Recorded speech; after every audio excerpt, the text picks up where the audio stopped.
వచ్చినట్టే కదా. ఇప్పుడు కూడా నగరం లేకుండా అమరావతిని రాజధాని అంటున్నారు. అమరావతి రాజధాని 29 గ్రామాల విజయవాడ గుంటూరు కలిపిన నగరం అన్నది తేల్చట్లేదు ఎప్పటికి కూడా. నోటితో కలిపి ఉన్నాయి అంటున్నారు, చేతల్లోనేమో 29 గ్రామాలు అంటున్నారు. పోనీ 29 గ్రామాల్లో ఒక నగరంగానన్నా అక్కడ తయారు చేశారా? ఓ జీవో ఇచ్చారా? నగరంగా ఉండాలి కదా జీవోలో.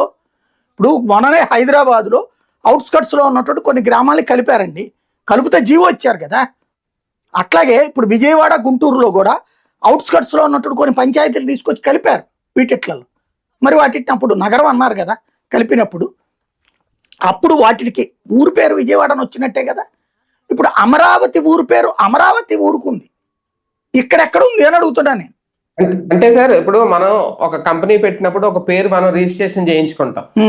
ఆ కంపెనీ మనం ఎక్కడైనా ఎన్ని బ్రాంచ్లు అయినా పెట్టుకుంటాం రిజిస్ట్రేషన్ అయిన తర్వాత. అలాగే ఇప్పుడు అంటే నాకు వస్తున్న డౌట్ ఇది, అలాగే ఇప్పుడు అమరావతి అని ఒక పేరుని రిజిస్ట్రేషన్ చేసి అది కూడా రాజ్యాంగ పరంగా సవరణ చేసి చట్టంలో సవరించి ఇప్పుడు ఏ నగరాన్ని సృష్టించి ఇదే రాజధాని అమరావతిలో భాగం అని చెప్పే ఆలోచన ఏమైనా జరుగుతుందా?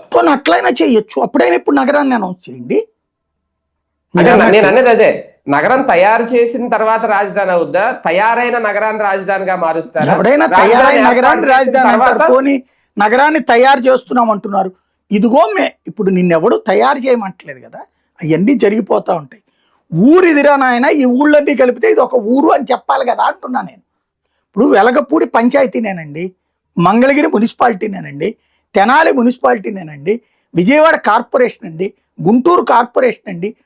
దేనికి అదే సెల్ఫ్ ఎగ్జిస్టెన్స్ ఉన్నటువంటి ఒక నగరం.